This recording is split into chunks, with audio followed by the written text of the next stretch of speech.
was your main concern in deciding to spend a semester in Doha, and how was that concern alleviated? Um, I mean, I love traveling, so I was all gung ho about going to a new location. I think my first concern was how I was going to get from the airport to my dorms because I felt like if I could solve that first transportation issue, that everything else could go smoothly from there.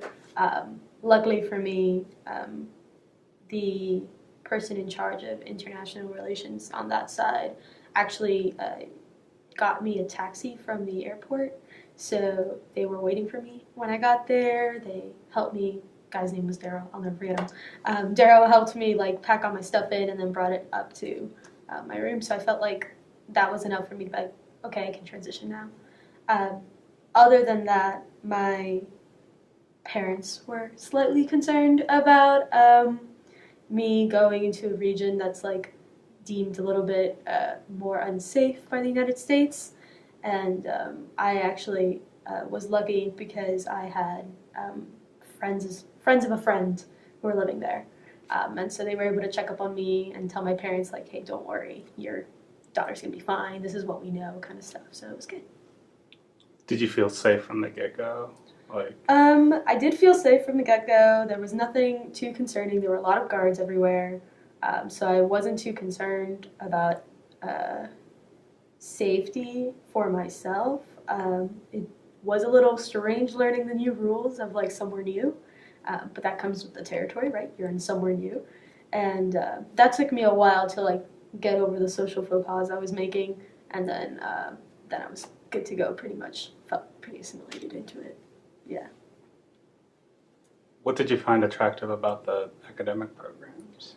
So this is kind of cool. So the way Education City was made.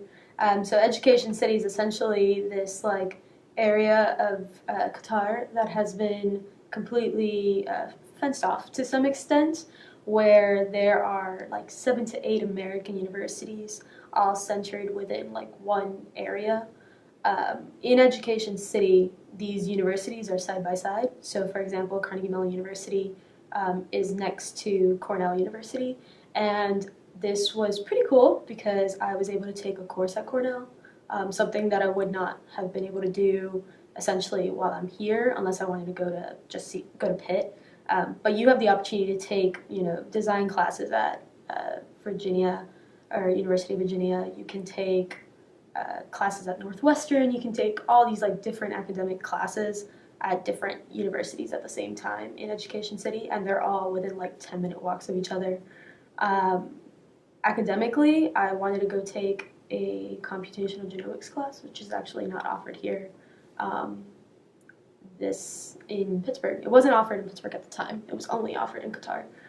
So I was able to take a class over there that was not available here, and that was pretty cool. Did you know that going in that?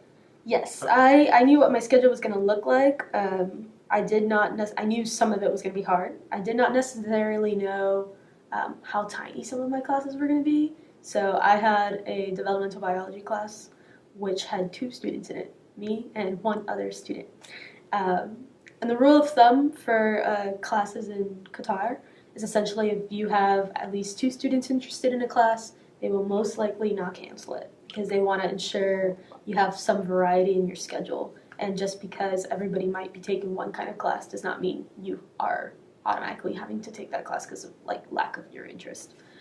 So yeah, that was private tutoring essentially in developmental biology, which was pretty nice for the get-go. Yeah. Did you find it difficult or expensive living there? Um,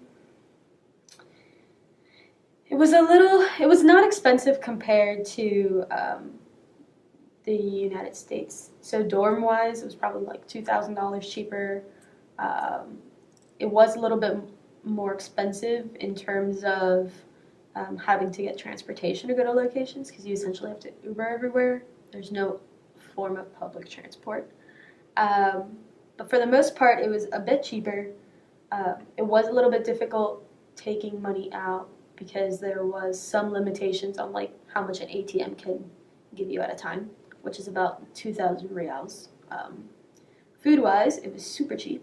I had like Papa John's pizza almost every other day, and it was like $8 for a personal pizza, a side, and a drink. Everything delivers in Qatar. Absolutely everything delivers in Qatar. So McDonald's delivers, KFC delivers. It's not the kind of McDonald's and KFC you're used to, but it delivers. And yeah, no, the shopping wise, it was fine. It feels like a lot because of the currency conversion. It feels like a lot of money until you do the math the other way, and you're just like, oh, this was actually not that bad at all. So it's pretty good. How were you able to pick up on like the tips and tricks of like where to go and what to get to eat and? I got lost on the first day. Well, we will just mention that I arrived at my dorm, and then when I was like, hey, I should probably find out what Carnegie Mellon is, I definitely got lost and found horses along the way.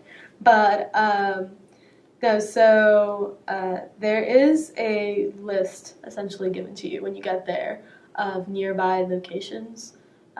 In Education City itself, there is a student center that is shared between all of the universities, and the student center has about 10 to 12 restaurants in it. So you can just walk there really quickly, or take a bus that loops around Education City and go eat there. Usually when you start making friends, there's at least one of your friends is going to be native to the region. And if they are native to the region, they know exactly where to go to and or take you home for homemade meals. So that was excellent. But more than that, we did have one experience where there was an international. So if you're an international student, for the first semester, they bring all the international students together to go see different parts of Qatar and Doha. And so we would have a tour given to us that shared some of the local cuisine and what it looks like and how it tastes like and where to find it. So that was pretty cool. Because you're not the only international student ever. There's so many. So. What type of relocation support did you get from the university? So Christine over here at Carnegie Mellon Pittsburgh was very good about lining up all the ducks and making sure that all my flights were purchased and all of the sponsorship paperwork was done. On the other side, who was then Vanessa Fernandez, I don't know if that person has changed, she was also very good at contacting me to making sure that when I get to Qatar, I would have a way to get to my first stop, which is a dorm, and just be able to unpack there and then figure out what my next stops were going to be. There's always people to help you move in, mainly because like everything, there's a lot of people always helping in Qatar, so yeah. Is there anything else you want to say about your experience in a nutshell? It was a very good experience. It was very different.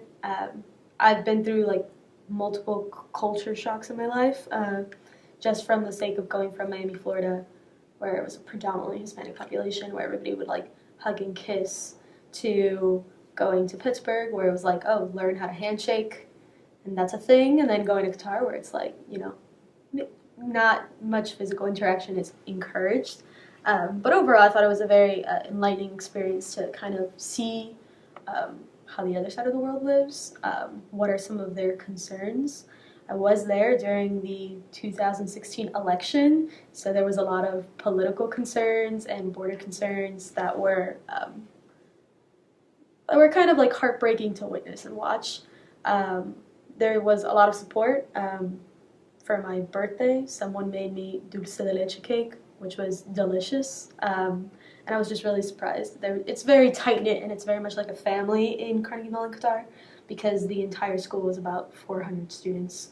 So 400 students in the same building all the time kind of lends itself to a lot of more deep and interesting interactions. Plus, the campus is absolutely gorgeous, and you just kind of want to stay there all the time because it's a nice place to hang out in and relax in. So I did really enjoy my time there and was happy that I went. Yeah. How do you think you benefited from an academic perspective? So I did take 112 over there, which was kind of fun. So 15 112s, beginner computing class that I'm pretty sure everybody has heard of at CMU. But when I went over there, my homework projects were actually related to Qatari license plates and things of that nature. So it was like homework assignments I would never get over here. For my current prospective job, they're looking at sending me to different regions of the world in order to practice sales engineering. And one of the regions they would like to send me to is Dubai, the Dubai area and Abu Dhabi, just because I've had this experience in Qatar. So they're like, you would probably be a better fit for someone who knows the culture and necessarily like what are some good things and bad things within it. So from a professional standpoint, that's actually been very good. I did take that one class that I would not have taken otherwise, and that class did lend itself to personal projects that were kind of fun in the genomics region. So. Nice. I think that's all the questions. Cool. Yeah. That was pretty good. Yeah.